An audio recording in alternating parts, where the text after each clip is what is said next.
Salut les boys, j'espère que vous allez bien. On va analyser bien évidemment le pump inexistant qu'on a eu sur l'Ethereum. Il ne s'est rien passé alors qu'on a le TF qui a été lancé il y a 20 minutes.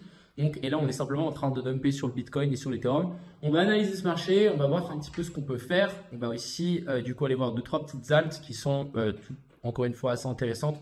Mais là, je pense qu'on est parti peut-être une petite correction vu comme le Bitcoin est en train de corriger. On va aussi analyser un petit peu le trade que j'ai voulu passer hier, que j'ai passé hier et surtout le placement du stop loss. On va faire un petit cours là-dessus parce que je l'ai placé relativement à la perfection. Voilà. J'espère encore une fois que cette vidéo vous plaira. Je vous souhaite à tous un bon visionnage. Je vais partir. Crypto, million. Crypto, million. Alors, on va commencer par ces liquidations. Je ne l'utilise pas trop souvent, mais en tout cas, ce qu'on peut voir, c'est que les liquidités sont en dessous. On en a un petit peu au-dessus qui viennent d'être placées ici. Mais personnellement, je pense que là, on va pouvoir venir récupérer tout ce qu'on a laissé là jusqu'environ la zone des 63 000. On peut le voir assez relativement et facilement avec ici. Vous voyez qu'on a laissé un triple lot. Donc, je verrais bien quand même une petite chute pour récupérer ça. N'oublions pas que du coup, le top, on était sur la zone de 3 jours fair value gap. On était sur la zone des 0,786 de Fibo. Et pour le moment, on est un petit peu en train de se faire rejeter. On est venu faire un joli petit top quand même. Je le trouve assez intéressant et assez cool. Hier, je vous ai montré que on avait eu cette petite inversion structure ici. Donc, on avait eu le boss qui était là et le cos. Et finalement, on est bel et bien remonté assez fort et assez haut. On est venu clean toutes les liquidités qui étaient placées ici au nord. Et ensuite, on a chuté assez vite et assez fort. On a eu du coup des petites zones potentielles de short. Malheureusement, je ne les ai pas prises en compte. Mais voilà, on avait des petites zones de fair value gap inversées ici. Donc, vous voyez que on vient récupérer les liquidités ici au nord en 1 heure. Et ensuite en 15 minutes, là, ce qu'on peut voir, c'est qu'on avait des petites zones de fair value gap inversées qu'on a traversées. On est revenu faire pullback dedans. Et ensuite, on est redescendu. Donc, ce qu'il faut retenir de ce potentiel top, c'est que on a un top qui a été formé ici plutôt bien. Et du coup, maintenant, on est en train de chuter tranquillement. Alors, déjà, la première target, ça va être assez évident. Ça va être ça, clairement. Je pense que la deuxième target, ça va être de maintenir la tendance haussière. Donc, ça veut dire que ici, imaginons, pas imaginons, mais on a quand même un cos. Donc, on va pouvoir le noter. On a une continuation de la structure haussière. Et du coup, c'est sûr et certain qu'il y a des gens, et surtout des gens qui sont bullish, qui vont essayer de maintenir la zone OTE qui est située juste ici. Donc, clairement, ça va être compliqué, à mon avis, à la passer.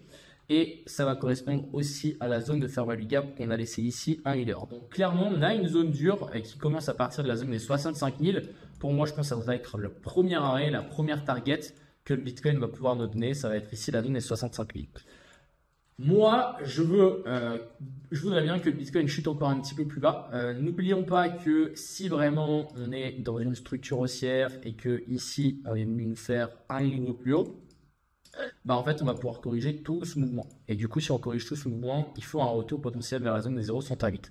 Donc, ce qu'on veut voir, nous, c'est une correction en ABC. On veut un truc clean, on veut un truc propre. Si on arrive à descendre ici jusque par là, par exemple, on vient récupérer toutes ces liquidités. Ensuite, ici, on remet tranquille. On vient, je ne sais pas, chercher cette zone-là. Et ensuite, on redescend, on vient récupérer ça. On aura pour moi un bottom magnifique. Donc, clairement, je pense qu'on peut descendre assez fort. L'objectif, ça va être essayer de recharger du BTC vers la zone des 60 000 à 59 000. Mais là, je pense qu'on peut vraiment s'attendre peut-être à une petite correction.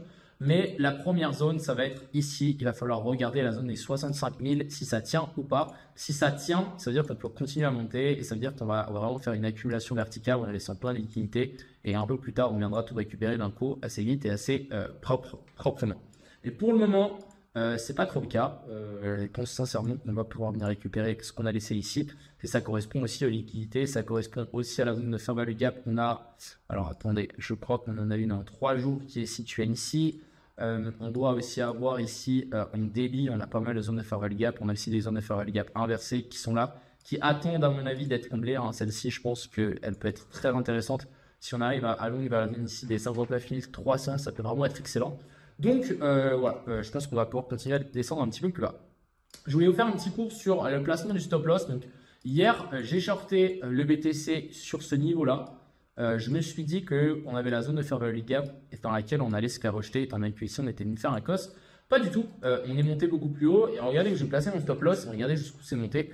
Donc je suis plutôt content de mon placement. Simplement, je me suis dit, où est-ce que les gens vont mettre leur stop loss? Et bah, c'est clair et net que je n'allais pas le mettre là. Je me suis dit, ok, on a des gens qui vont placer leur stop loss ici, on a des gens qui vont placer leur stop loss ici, on a des gens qui vont placer leur stop loss ici. Et même, je suis passé en 5 minutes, j'ai zoomé jusque tout là-haut et je me suis dit, où est-ce que les gens vont placer? Ils vont ici, on va leur placer vers la zone de fair value gap. Donc moi, je me suis mis juste un petit peu plus au-dessus. D'ailleurs, ça aurait pu être une magnifique zone de short. On est bien revenu chercher la dernière zone de fair value gap qu'on avait laissée là. Et regardez-moi ça, on est venu taper la zone de fair value gap en 5 minutes. On est venu récupérer toutes les liquidités et une fois qu'on n'avait plus rien, bah, on a chuté. Du coup, bah, nous, on a pu placer notre stop loss juste au-dessus. Donc le petit glitch, les gars, c'est posez-vous la question. Ou est-ce que c'est le plus simple pour un débutant de placer son stop loss? Il va toujours le mettre à un endroit un peu obvious. Donc, des fois, ça vaut même mieux de placer votre stop loss aléatoirement sous ces zones-là. Des fois, ça va être pris, des fois, ça va être pas pris, mais en général, ça va pas être pris. Et du coup, bah, on a continué à chuter. Et du coup, moi, j'ai simplement holdé ma position. Je dois être à plus de 3000 ici. Vraiment, j'espère qu'on va descendre juste ici en bas. Ça me fera une belle position de 10K à récup. On viendra récupérer ces liquidités ici. Mais pour le moment, c'est plutôt bien parti. Qu'est-ce que je voulais vous montrer d'autre? Ouais, c'est plus ou moins tout. On a eu ici une petite zone de fair value gap qu'on est venu toucher. Alors, regardez-moi ça comme c'est clean et c'est précis. Hop, la petite zone de fair value gap en 1 heure. On vient la chercher. Ensuite, on s'inverse. Franchement, rien à dire. Pour le coup, là, c'est vraiment propre. On vient de nouveau ici, de nouveau nous faire un petit cos. Donc là, on a un cos. Peut-être on va remonter tranquillement ici et ensuite on va de nouveau se faire rejeter. On verra. Mais voilà, le BTC, clairement, je pense qu'on peut descendre un petit peu plus bas. En tout cas, la prochaine zone, ça va être la zone des 65 000 tout pile. Ensuite, on va parler bien évidemment de l'Ethereum avec lequel on a eu l'ETF qui vient d'être lancé. J'avais tenté de mettre des petits ordres en short ici et ici, en mode si jamais on avait une petite mèche que je puisse rentrer sur les mèches. Mais finalement, on n'a rien eu. On a juste eu un vieux petit rejet. Donc, n'oubliez pas que du coup, Grayscale vont peut-être vendre leur... les clients de Grayscale vont sans doute déplacer leurs Ethereum et pour les déplacer d'un ETF à un autre, bah, simplement ils doivent vendre et du coup racheter plus tard, le temps de recevoir l'argent, etc. Donc moi je pense que ici l'Ethereum est plutôt bien parti pour venir récupérer toutes les liquidités qu'on a laissées ici en dessous et on est clairement aussi sur une zone dure. On est sur la limite ici de la zone 0,108. On est aussi avec une prise de liquidité sur ces niveaux-là. Je verrais bien quand même l'Ethereum chuter un petit peu plus bas et venir récupérer toutes ces liquidités, voire une descendre un petit peu plus bas. On a la zone de fair value gap là. Ouais, en tout cas, je verrais bien une petite chute. Après avoir, je ne sais pas encore jusqu'où on peut descendre, si on peut descendre jusqu'ici, si on peut descendre jusqu'ici ou si on peut descendre jusqu'ici, ça dépendra encore une fois des graphiques qui seront mis en place. Mais pour le moment, ça m'a l'air plutôt baissier. En tout cas, on verra ça. Mais on verra, ça risque d'être assez intéressant pour le coup. Ensuite, je tenais à checker ensemble le WIF. On est quand même sur un setup assez intéressant ici. Allez, on va passer en 1 heure. Ce qu'il faut se dire, c'est que on est clairement dans une petite structure haussière ici qui s'est mise en place. Donc, si à chaque fois on note et qu'on met un cos, bah boum, il y a un cos. Ici, on a un cos aussi. Vous voyez que là, on est venu corriger tout souvent. Regardez, on a cherché parfaitement la zone 0,128 avec simplement ce cos là. Et ensuite, ici, on en a eu un autre. Donc, ici, on a eu un très beau pump. Ce que je vois directement sur le WIF, c'est que bah, la poche de liquidité qui était ici, avec la petite zone de fair value gap juste au-dessus, n'a pas été touchée. Donc, clairement, on a une target. On voit que la structure est haussière. Donc là, l'objectif, ce serait d'essayer de trouver un minimum. Pour le moment, on est, je pense, dans la zone OTE. On est même assez... Ouais, on est exactement dans la zone OTE. Donc, entre la zone 0,58 et 0,786 du dernier rebond après le COS.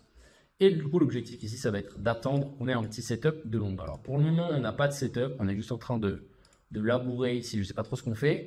On va pouvoir peut-être zoomer un petit peu ici, voir si on n'a pas des petites zones de fair value gap. On en a une ici déjà qui a déjà été touchée. On en a une autre ici. On va les noter en 5 minutes. Je ne pense pas qu'on en a d'autres en 15 minutes. On a aussi, ce qui est très intéressant, c'est la bougie après, donc la mèche après la mèche de liquidation, qui peut être une excellente zone. Donc là, je pense simplement, il va falloir patienter que le WIF vienne, pourquoi pas, toucher certaines targets qu'on a laissées ici.